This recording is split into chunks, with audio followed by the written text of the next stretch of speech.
You can just feel it. While everyone has been focused on the obvious storylines this offseason, something bigger might be happening behind the scenes. And the more you look at it, the more it feels like this team quietly made a move that could completely change how they compete this season.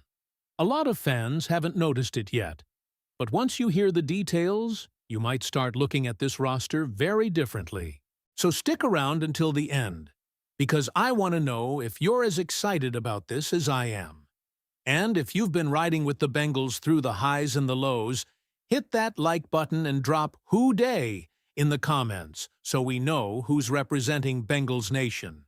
There may be one move the Cincinnati Bengals made this offseason that hasn't received nearly enough attention, but if the latest league-wide trend is any indication, it could end up becoming one of the smartest decisions this franchise has made in years. While everyone has spent most of the offseason talking about Joe Burrow, the offense, and whether this team can get back into championship contention, something much bigger has quietly been taking shape inside the defensive line. And the more you look into it, the more it feels like this wasn't an accident at all. The conversation starts with a fascinating observation that has been gaining attention around the NFL. Instead of defensive tackles slowing down once they reach their 30s, many of them are actually maintaining a remarkably high level of play. Experienced interior defensive linemen are proving they can still dominate games, and last season's numbers only reinforced that trend. Rather than viewing age as a weakness, teams are beginning to see experience as one of the biggest advantages they can have in the middle of their defensive front. When you compare that trend to what Cincinnati accomplished this offseason, it suddenly looks like the Bengals may have built their defensive tackle room with this exact philosophy in mind. The first major addition was Jonathan Allen. Entering his 10th NFL season at 31 years old, Allen arrives in Cincinnati with the resume of a two-time Pro Bowler and 126 career games already under his belt. The Bengals committed to him with a 2-year, $25 million contract, bringing in a player who doesn't just possess talent, but years of experience competing against the very best offensive lines in football. But Jonathan Allen wasn't the only experienced presence added to this group. The Bengals also strengthened the room with Dexter Lawrence, another proven veteran who enters his 8th NFL season. Although he's still only 28 years old, Lawrence already brings over 100 NFL games of experience, 3 Pro Bowl selections, and enough production that Cincinnati rewarded him with a new 3-year, $70 million extension. While he isn't technically part of that 10-plus years category, he represents exactly the type of player many organizations dream about building around. Still in his athletic prime, while already possessing the knowledge and instincts that only years in the league can provide. And that's where this defensive line starts becoming especially intriguing. These aren't isolated additions. They join B.J. Hill, who is entering his 9th NFL season at age 31 with 129 career games played. Hill may not have accumulated the same Pro Bowl recognition as some of the other names in the room, but Bengals fans know exactly what he has meant to this franchise. He was an important contributor during Cincinnati's Super Bowl run and has consistently provided stability along the interior defensive line. Put those 3 players together, and suddenly the Bengals have assembled one of the most experienced defensive tackle groups in the NFL. What's interesting is that none of these players are considered old in the traditional sense. We're not talking about veterans hanging on for one last season. Instead, we're talking about players who have reached that stage of their careers where experience begins to complement physical ability instead of replacing it. That balance may end up becoming one of Cincinnati's biggest strengths. One of the reasons this approach has generated optimism is because the NFL itself appears to be changing. Players today are taking significantly better care of their bodies than previous generations. Recovery methods are more advanced. Nutrition has improved. Training has evolved. Veteran players are finding ways to extend their careers without suffering the dramatic physical decline that once seemed inevitable. That philosophy was echoed by Bengals Director of Player Personnel Duke Tobin, who pointed out that truly talented players tend to stay productive longer than ever before. According to Tobin, today's veterans understand their bodies much better, allowing them to maintain a higher level of performance deep into their careers.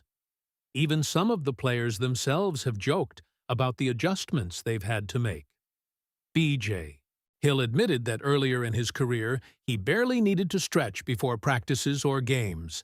Now, at 31 years old, those routines have become essential. It's a small example, but it perfectly illustrates how experienced players adapt instead of simply declining. And perhaps that's the biggest reason for optimism. Veteran defensive tackles don't necessarily lose their strength. If anything, many learn how to maximize it. Years of film study, improved technique, better hand usage, stronger football instincts, and a deeper understanding of offensive schemes often compensate for whatever slight athletic decline may occur. That's exactly why so many successful defensive tackles continue playing at such a high level well into their 30s. For Cincinnati, this means they didn't simply add recognizable names. They built a room filled with players who understand how to win, how to prepare, and how to elevate the teammates around them. There's another underrated benefit to this strategy as well. Experienced defensive linemen tend to make life easier for everyone else around them. Younger players have veterans to learn from every single day. Rotations become more reliable. Communication improves. Preparation becomes more consistent.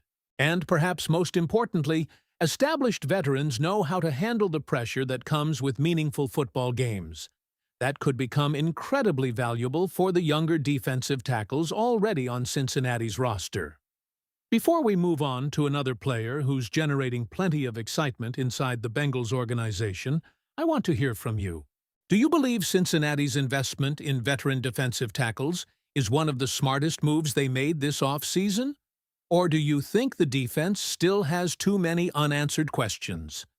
Let me know your thoughts down in the comments because this discussion is only getting started.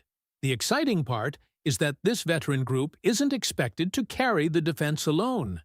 Cincinnati still has several young defensive tackles developing behind them, including Chris Jenkins Jr., McKinley Jackson, and Landon Robinson. Instead of being forced into major roles before they're fully ready, those younger players now have the opportunity to learn from veterans who have seen virtually every offensive scheme the NFL can throw at them. That's an underrated advantage that often doesn't show up on stat sheets. When younger defensive linemen practice every day alongside players like Jonathan Allen, Dexter Lawrence, and B.J. Hill, they're not just learning technique. They're learning preparation, film study habits, recovery routines, and how to approach each week like professionals. Those lessons can speed up development in ways that coaches simply can't teach inside the meeting room. There's another factor that shouldn't be overlooked either. Veteran stars generally want to play with other proven veterans. Having multiple accomplished defensive tackles rotating together keeps everyone fresher throughout games and throughout the season. Instead of one player taking the majority of the workload, the Bengals now have the flexibility to rotate experienced players without seeing a dramatic drop in production. That becomes especially important late in games, when defensive linemen are asked to generate pressure on critical third downs or protect a lead in the fourth quarter. If this group performs the way Cincinnati hopes, it could completely change how opposing offenses attack the Bengals. But while the defensive line is generating optimism, another player is quietly receiving national attention for a completely different reason. According to The Athletic, right tackle Amarius Mims has emerged as Cincinnati's biggest breakout candidate entering the 2026 season. What's interesting is that some people would argue he already broke out last year. From the moment Joe Burrow returned to the lineup around Thanksgiving through the end of the season, Mims did not allow a single sack or quarterback hit. That's an incredible stretch for a young offensive tackle, especially one who entered the league as a raw first-round prospect out of Georgia. Now entering his third NFL season, expectations are climbing even higher. The belief is that Mims has matured rapidly and could be on the verge of becoming one of the premier offensive tackles in the NFL. Even more encouraging is the continuity around him. He'll once again line up next to Dalton Risner at right guard, giving Cincinnati consistency along one side of the offensive line instead of having to adjust to new combinations every season. Continuity has been one of the biggest challenges for the Bengals' offensive line over the past several years. Injuries, personnel changes, and constant adjustments have made it difficult for the unit to establish chemistry. If this group can finally stay together, Mims could be one of the biggest beneficiaries, and if his development continues at this pace, the Bengals may have quietly solved one of the most important positions on the roster for years to come. Now, I want to hear from you, Bengals fans. Do you think Amarius Mims is about to become one of the NFL's elite offensive tackles? And do you believe this defensive line has what it takes to become one of Cincinnati's biggest strengths this season? Share your thoughts in the comments below, and let's talk about it. Don't forget to hit the like button and subscribe to the channel to stay well informed. Go Bengals!